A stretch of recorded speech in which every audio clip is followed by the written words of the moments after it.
Hi there, my name is Anita, and I just wanted to invite you to my large record and Stevie Nicks collection. I've been wanting to do some videos about my stuff that I've been collecting for just shy of over 40 years. Records have always been my main passion, what I collect the most of. I had wanted to begin a channel based on my scrapbook material, but I thought I'd start a little bit backwards, starting with some records, and hopefully, as my videos get better, and maybe see if anybody's interested, I can graduate to my scrapbooks, photos, more information like that. So I'm going to start with just some early stuff right off the bat, just get it right out there of my 45 collection. Uh, Everybody pertaining to Fleetwood Mac from prior to Stevie Nicks and Lindsey Buckingham all the way up to current members or backup singers, anybody like that, I try to collect the records of.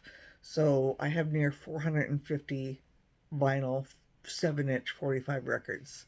That means Stevie Nicks solo, Lindsey Buckingham solo, Christine, Bob Welch, some early prior to Stevie and Lindsey's arrival, Christine McVie, etc. I have soundtrack 45s, and also if they come from multiple countries, I want to collect everyone that comes from every country.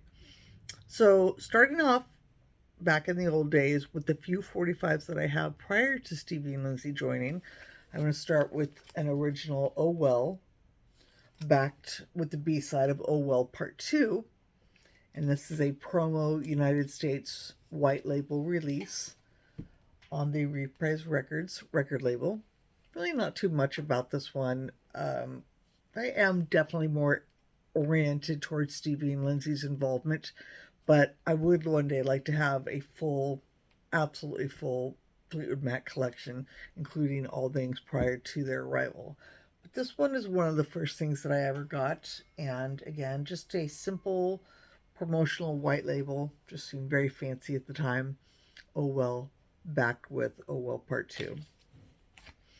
Moving on, sometime quite later in my collection, I acquired this solely because Stevie Nicks and Lindsey Buckingham are on the cover of this Oh Well Fighting for Madge vinyl 45 from Holland. Now, you ask yourself, why on earth are they there? They certainly were not a part of either of those songs in the original recordings. And chances are that would be because it's a re release and they wanted to put their faces on there to get as many purchases and buyers and interests as possible to reacquaint the Stevie Nicks and Lindsey Buckingham lineup of Fleetwood Mac with the prior blues lineup of Fleetwood Mac. In 2013, I want to say, maybe a little bit later, there was a box set release of Fleetwood Mac, the early years, from 1969 to 72. They then did a later box set all the way up to 87. They've done 3 separate box sets. In this box set from 1969 to 1972, they included a 7-inch version of Oh Well, backed again with Oh Well Part 2. So, although this is a part of a box set, I have maintained it in my 7-inch vinyl collection just for OCD's sake. I will not lie that I have another box set that has this tucked in there just because I'm a completist and I need one for this part of my collection and one for that part of my collection. So, again, much like the original one that I first started off with, this is the same, just part of a box set that came out later of Fleetwood Mac's discography from 1969 to 1972. Next up, something with a little bit more of interest. We're getting a little bit nearer to the Stevie Lindsey aspect of Fleetwood Mac. And this would be You're the One, also in parentheses beneath it, Beirut by Waddy, who's Waddy Wachtel, who's worked with Stevie Nicks and Lindsey Buckingham and Fleetwood Mac and Linda Ronstadt and 1,000 other artists throughout his life. Very talented man of many trades, mostly guitar, and just an amazing performer.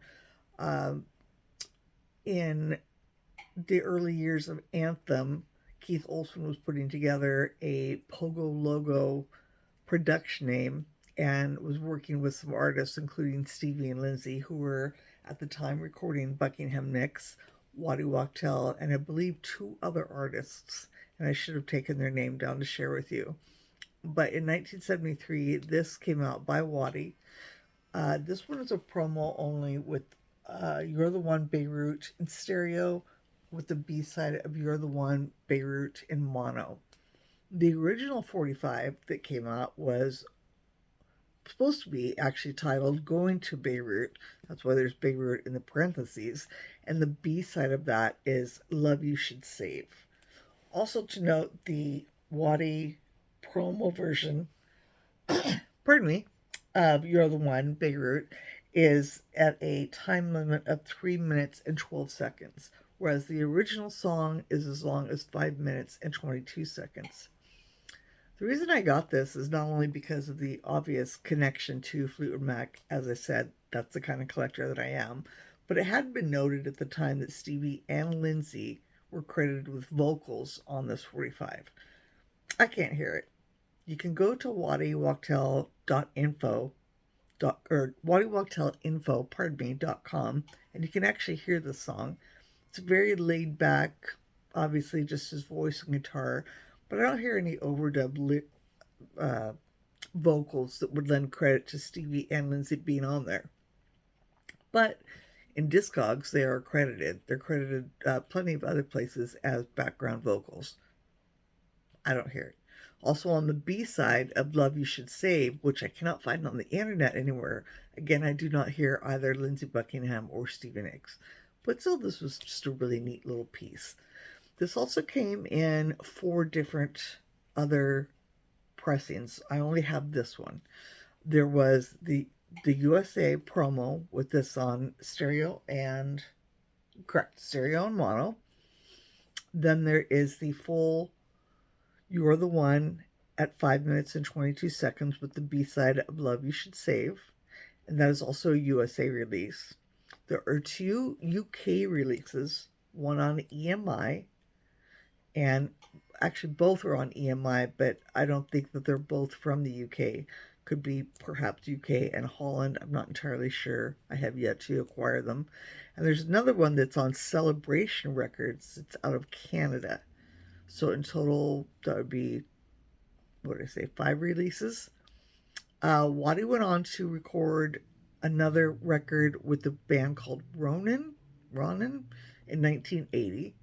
And then he had some other little stuff in 2000 and 2019.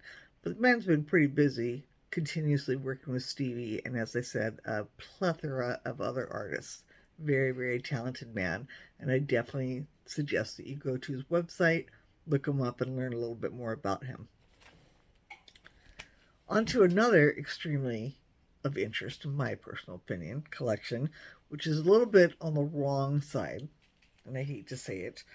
Back in 2004, thereabouts, on a now somewhat defunct Fleetwood Mac message board, pardon me, there was a letter or a post by a band name, I'm just going to say Mr. Glenn, to not give away the first name, saying that he had come across an archived 45 that included Fritz, which was Stevie and Lindsey's, actually not their band, they were a part of a band that belonged to Javier Pacheco.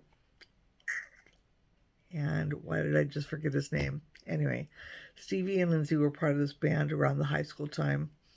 And this gentleman swore that he found a record that was a recording of Fritz. And however, it was on a major label, not a major label, but a label that was legitimate and had at the time 6 releases from 1968 to 1969. So it was a record label, very short-lived, very few signed or pressed artists, but one of them was the Sincerely San Jose record versus the name Fritz. Nobody knows. I did a lot of research when this first came out because I'm one of those people who has been collecting so long. And you're going to hear me say this a lot. If I haven't seen it in 40 plus years of collecting, I think it's pretty bogus. Now, that doesn't mean that I know everything and I'm the ultimate premier person of collecting, but after 40 years of collecting, you kind of see some things. You see a lot way later in some of my videos. If I get to that, you'll see some other things that I'm very suspect of. But when this first came out, it was very suspect. The material that's on there definitely contains Stevie Nicks and Lindsey Buckingham. But how it was acquired or pressed on a 45 after all the years and nobody knew that, it just seemed a little obscure and too good to be true. When this first came out and was on eBay, I do believe that this record sold upwards of $800, perhaps a little bit more. Simultaneously, as this Mr. Glenn was talking about it and posted his copy, which is the one that sold for about $800, Javier Pacheco got onto this, again, now defunct Fleetwood Mac message board where Mr. Glenn had first posted about it, stating that this is a bootleg, nobody authorizes, they never went in and pressed a record, this is absolutely unacceptable, I suggest you take down all MP3s and take this listing down. However, it had already escaped, it was let out of the box, everybody had heard the recording, and I believe that the record, again, had been won on eBay for upwards of about $800. I have here a little cutout of another one that had gone on to eBay, but I'm not entirely sure what year this one came out. Kind of after the buzz had died down, and this one had ended with a winning bid of $374.98. Way out of my league. Definitely wanted it as the kind of collector that I am, but I wasn't even going to go for it. Again, when I first saw the one that came out in 2004, I personally seem to recall that the item had come out with the Karma label, as you can see here. But I believe that it had come out with the kind of almost like the Christian fish symbol with the Karma in the middle. The original one that I first saw ever be on eBay. Because later when I saw this label, I thought, well, that's definitely very fake, because already there were two different label versions. I could be completely wrong. I cannot find for the life of me the one that I believe that I saw, because it looked just like this, but it's like the fish with Karma in the middle. Again, I could be very wrong. However, everyone that has come out, including mine, looks awfully beat up and worn. And in 2004, even though people were making fake things, as they certainly are now, again, stuff I'll get into in the future, this looks like a very worn record. It's played, it's got some scratches, it's got the ring wear. I mean, if somebody's going to make a fake that did not come out in 1968 or 1969, they really went through a lot of effort. They got all the pops and cracks and everything of a wonderful 45 all in the right place, etc. There are also a couple versions of this. Again, it's not just so much the label, but I've seen, a lot of the same ones seem to pop up. It doesn't seem like there's that many. And I have one with the writing Zest on it, but somebody just wrote that on there. Other ones have numbers written on it or somebody's name, but I'm confident that somewhere I'm going to find a show one day that, again, it looked like there had been the fish symbol.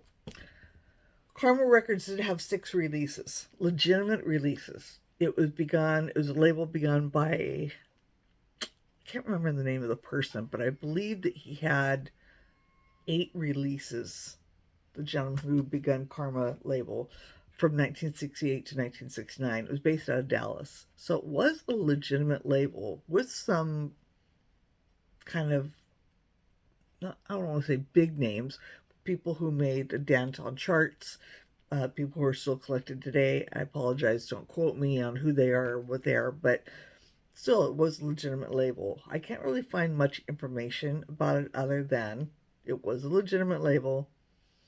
Discog says it has anywhere from 4 to 10 records released in that time, although the Karma site says that there was only 8.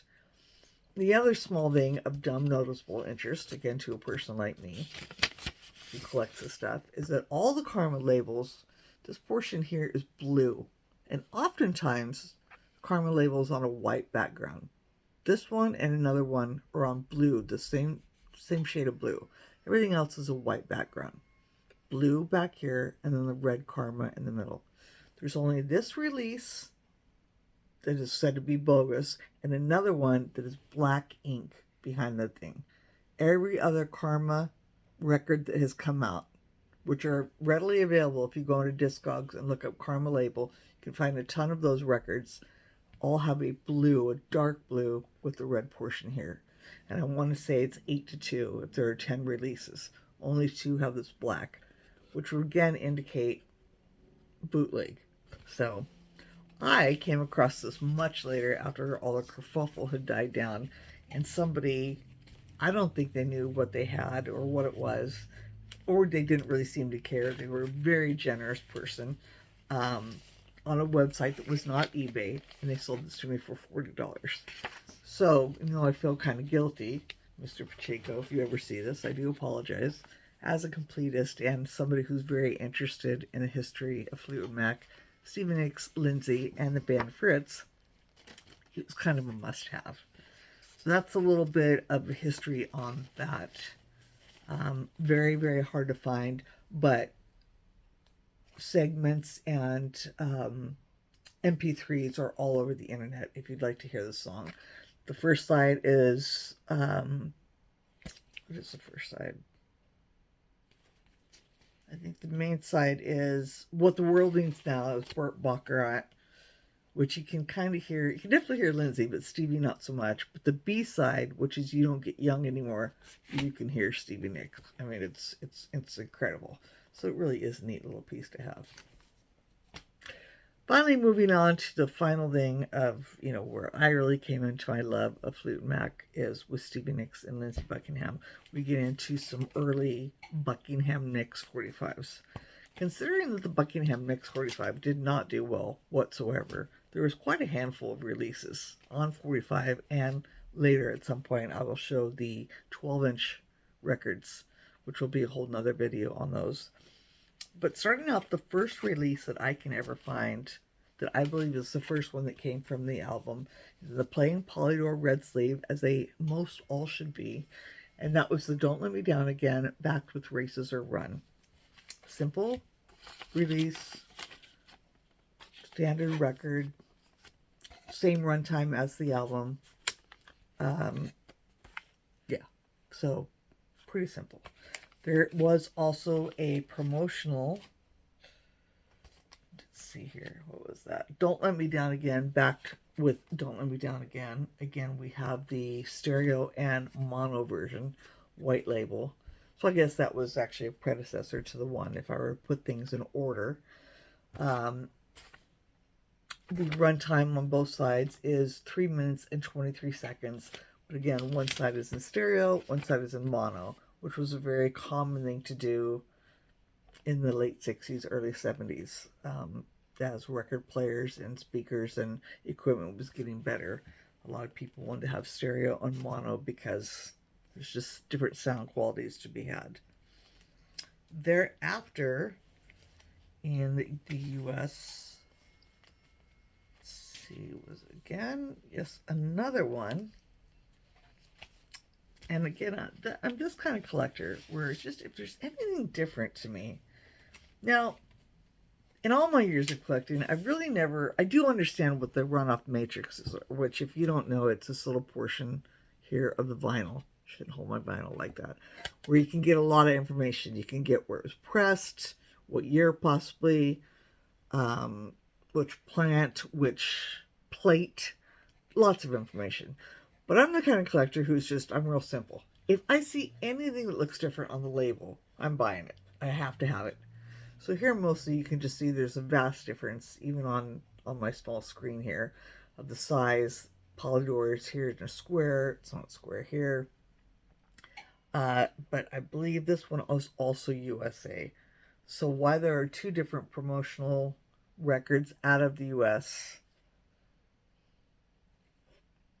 possibly, I think that a lot of the stuff that I have that's Buckingham Nicks was released after the Fleetwood Mac White Album was starting to take off, and definitely before Rumors was taking off, they re-released a lot of the stuff to again fold in the newcomers to Fleetwood Mac to get them acquainted and show that they had done some work prior to that. So back to back, those are just two promotional records. Again, mono stereo. This one as well clocks in at the... This one actually clocks in also at 3 minutes and 10 seconds, where this is the 3 minutes and 23. So this is going to be a little bit longer, possibly a different cut. It's been a while since I've listened to them. Then, again, for as much of a flop as the record was, apparently it made it all the way to England, where Don't Let Me Down Again was then backed with Races Are Run instead of Don't Let Me Down Again. No, Don't Let Me Down Again. What was the other one? Nope, still Races Are Run. So yeah. So just like the American version in England, it was released on 7-inch 45 record. This one clocks in at the...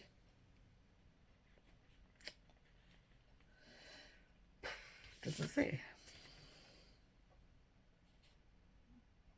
I'm not entirely sure if it's the 3 minute and 10 second or the little bit longer one. Again, side A, Don't Let Me Down Again. Back with side B, Races Are Run. And then again, because I'm the one who has to have everything, there was another UK release. Now, I definitely believe that this did come out after 75 or 76 possibly, but this one is Don't Let Me Down Again with Crystal as a B-side. Crystals, we all know, and we'll talk about later, ended up on the Fleetwood Mac White Album and then redone for the Practical Magic soundtrack much, much later. But the fact that two different versions of Don't Let Me Down Again with different B-sides made it all the way to the UK would indicate that this song was a little bit more popular, or the album had just a little bit more promotion and airplay than we thought it had. So that's just a small beginning. I still have some more Buckingham Nicks items to go, but it's a little taste of it. I'd like to make these videos a little bit short to keep your attention. And yeah, so that's the start of some early Stevie Nicks, Lindsey, Fleetwood Mac, and somewhat related items. And I will be back at some point with another video to finish the Buckingham Nicks 45s that I have. Thanks for coming. Bye-bye.